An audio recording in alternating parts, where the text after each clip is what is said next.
La predestinación y la providencia de Dios por Juan Calvino, capítulo 5, primera parte. Argumentos bíblicos. Permitamos ahora que aquel memorable pasaje de Pablo, Romanos capítulo 9, versículos 10 al 13, se nos presente ante la vista. Solo este pasaje debería ser suficiente para poner fin a toda controversia entre los obedientes y sobrios hijos de Dios. Y aunque no es de extrañar que ese monstruo sin ojos pigio se mofe con desprecio de las palabras del apóstol mismo, espero llevar a todos los lectores de juicio cabal a aborrecer la bárbara audacia de este monstruo hace patente de profanar la Escritura. Tal como los judíos que se vanagloriaban del nombre de la Iglesia repudiaron el Evangelio de Cristo con el pretexto de que había sido condenado por el consentimiento de la llamada Iglesia, el apóstol, para evitar que la majestad del Evangelio fuera ensombrecida por orgullo tan desvergonzado, arranca de las caras de estos enemigos de Cristo la máscara detrás de la cual falsamente se jactaban. Era en verdad una gran dificultad y un formidable obstáculo para los débiles ver que la doctrina de Cristo era objeto del repudio de casi todas estas personas que Dios había designado para ser herederos de su pacto perpetuo.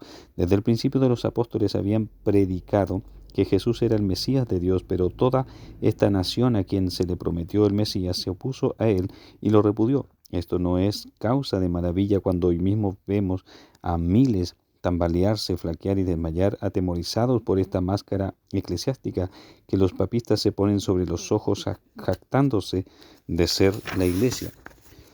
El testimonio de Romanos capítulo 9, versículo al 11. Por consiguiente, traba el apóstol batalla con los judíos de esta manera. De ningún modo toma la simiente carnal como la descendencia legítima de Abraham, sino que cuenta solamente a los hijos de la promesa como la simiente.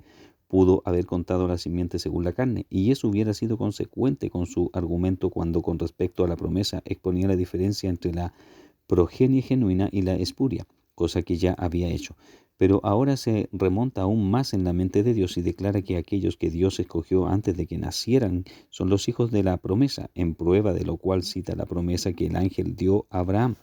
Por este tiempo vendré y Sara tendrá un hijo, como si el apóstol hubiera añadido que antes de que Isaac fuera concebido en la matriz era escogido de Dios.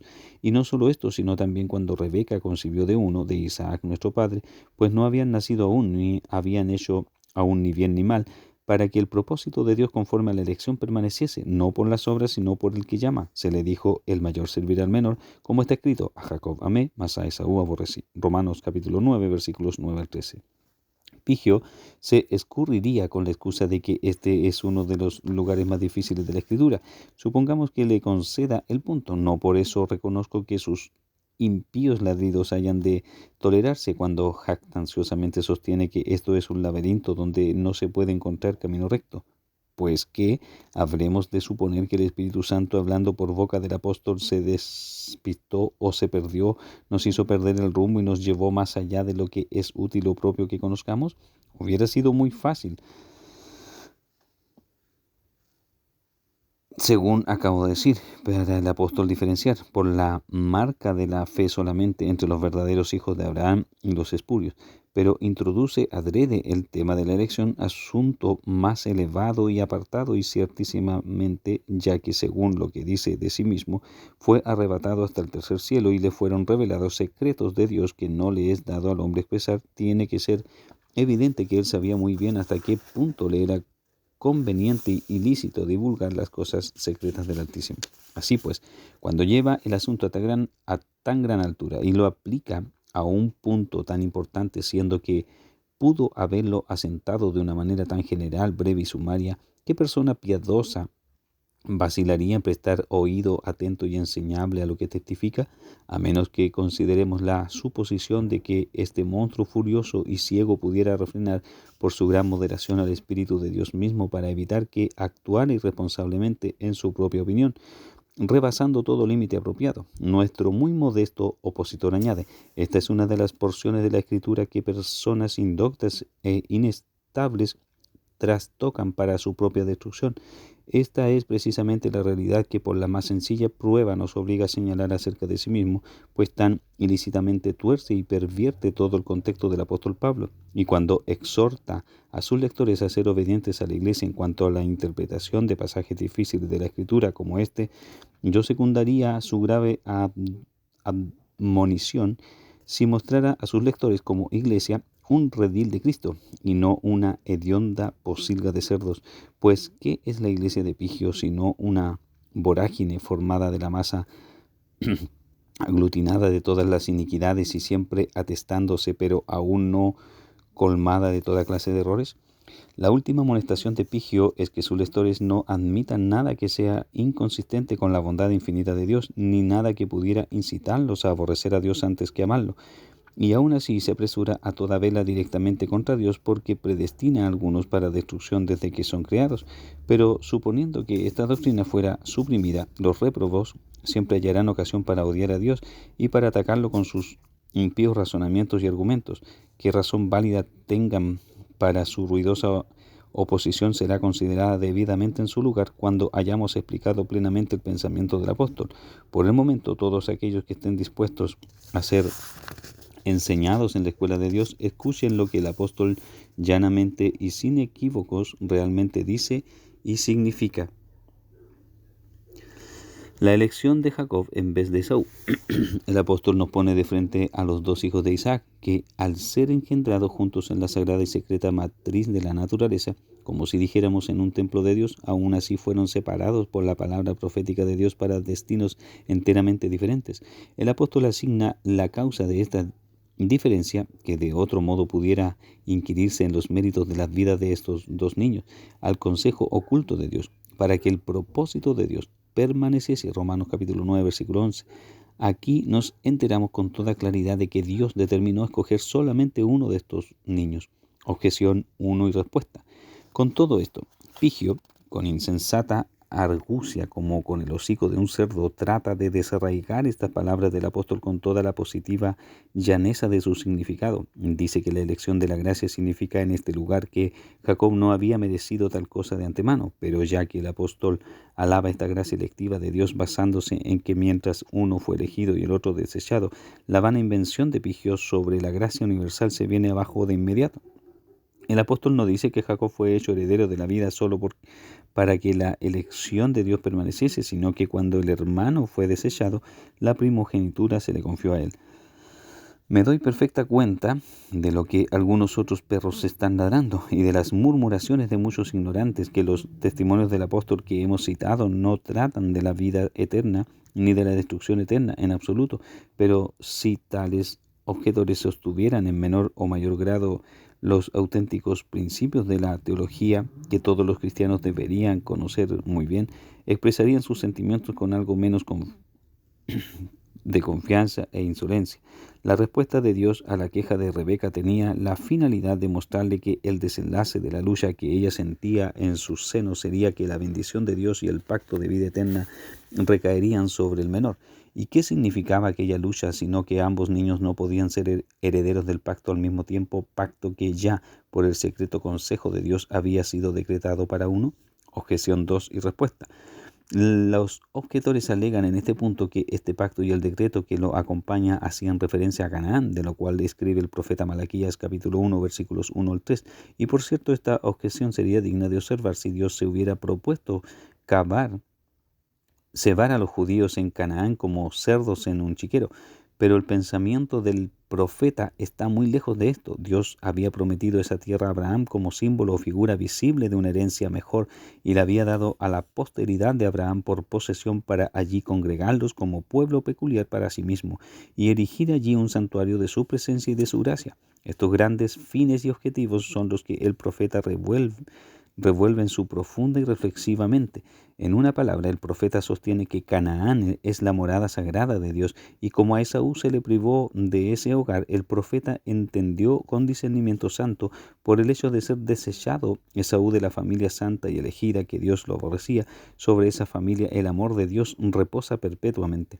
También nosotros con el profeta debemos con gran cuidado considerar la naturaleza particular de esta tierra y la cualidad peculiar que Dios le asigna para hacer de ella segura señal y prenda de aquel pacto espiritual en que Dios entró con la simiente de Abraham. Es en este punto sagrado que el apóstol asienta que la libre elección de Dios recayó sobre Jacob, porque no habiendo nacido aún fue señalado para gozar de la herencia, mientras que su hermano fue al mismo tiempo desechado. Pablo, empero, pasa mucho más allá en su sacro argumento y mantiene que esa herencia no se obtuvo por obras, ni se le confirió a Jacob en virtud de las obras que pudiera ejecutar en su vida posterior, ni es esto todo. El apóstol expresamente declara que los hermanos fueron separados y esta diferencia se hizo entre ellos antes de que ninguno de ellos hubiera hecho ni bien ni mal. A partir de estos hechos, el apóstol solemnemente asegura que la diferencia que se hizo entre los niños no surgió de obra alguna, sino de la voluntad de aquel que llamó. Pigio señala las obras previstas. En este punto Pigio nos echa encima aquella vieja diferencia suya de que las obras ejecutadas no entraban en la consideración divina, pues las obras no existían aún, sino que la elección de Dios se ratificaba en la persona de Jacob porque Dios previó lo que habían de ser su fe y su obediencia y filosofía con gran ingenio sobre el nombre de Israel, que Jacob fue así llamado por haber visto a Dios, a fin de que sepamos que son verdaderos israelitas, no los que son ciegos por causa de su propia malicia e iniquidad, sino ciegos solo con respecto a Dios, y que cuando Dios se presenta para ser visto por ellos, abren los ojos. Sin embargo, no es una circunstancia sumamente ridícula que mientras este sujeto está ansioso por agudizar la vista de los demás, sea el mismo más ciego que un topo. Muy diferente es la etimología que Moisés ofrece. Dice que el ángel con quien Jacob luchó y venció le dio el nombre Israel. Israel significa tener poder con Dios o prevalecer sobre Dios. Génesis capítulo 32 versículos 28 al 32. Pero tengan la bondad de decirme, ¿los ojos de quién podrá este mortal agujerear o arrancar para impedirles ver tales absurdidades? ¿Por qué dice Pablo tan particularmente que los niños no habían hecho ni bien ni mal, sino para deshacerse de todo lo que fuera en ellos meritorio?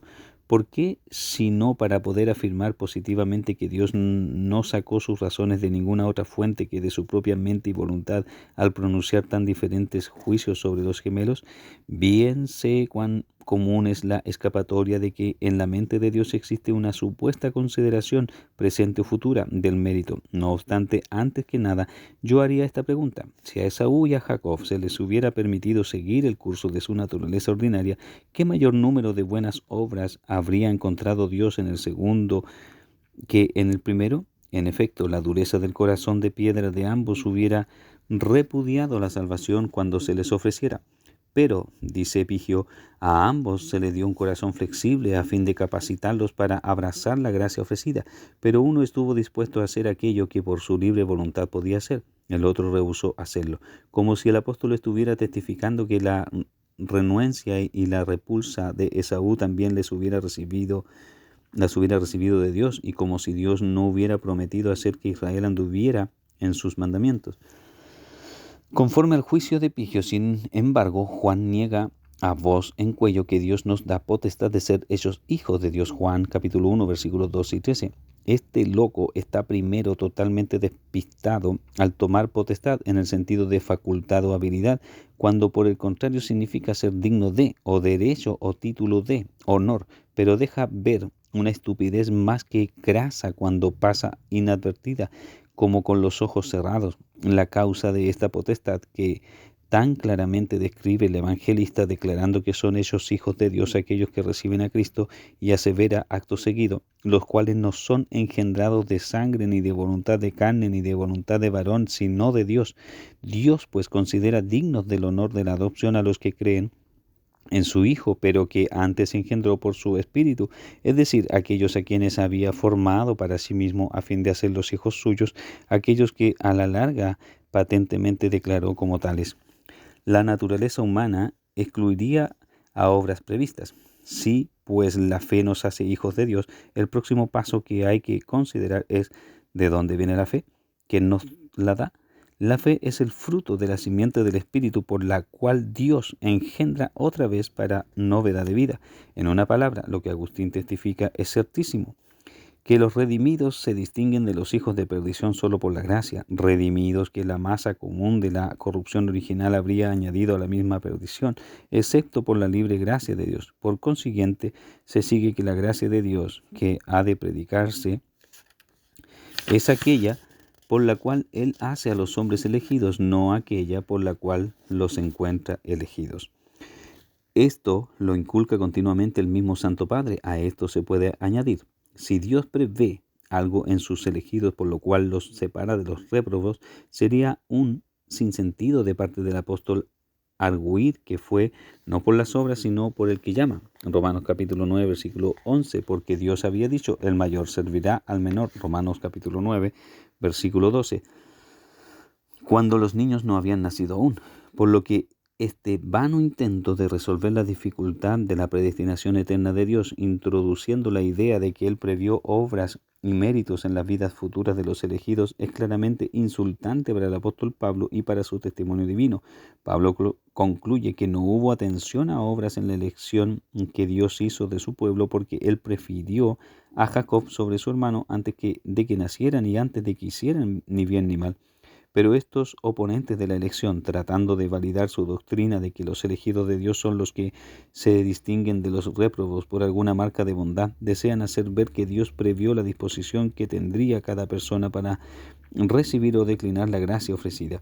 Aun en la suposición de que estos hombres admitieran la expresión del apóstol, ni habían hecho aún ni bien ni mal, Dios todavía, según la doctrina de ellos, elegiría a base de obras, porque su elección dependería de obras futuras por él previstas. Pero ya que el apóstol da por hecho reconocido lo que estos excelentes teólogos por completo descreen, que todos los hombres son a la par indignos y que la naturaleza de todos es igualmente corrupta, firmemente concluye que Dios eligió a los que de su propia y buena voluntad y propósito eligió, y no porque previera que habían de serles hijos obedientes. El apóstol además reflexiona profundamente en que sería la naturaleza de los hombres aparte de la elección de Dios, pero estos hombres sueñan con el bien que Dios previó en el hombre, y un bien que nunca pudo haber existido a menos que él mismo lo produjera. La sospecha de injusticia excluiría a las obras previstas.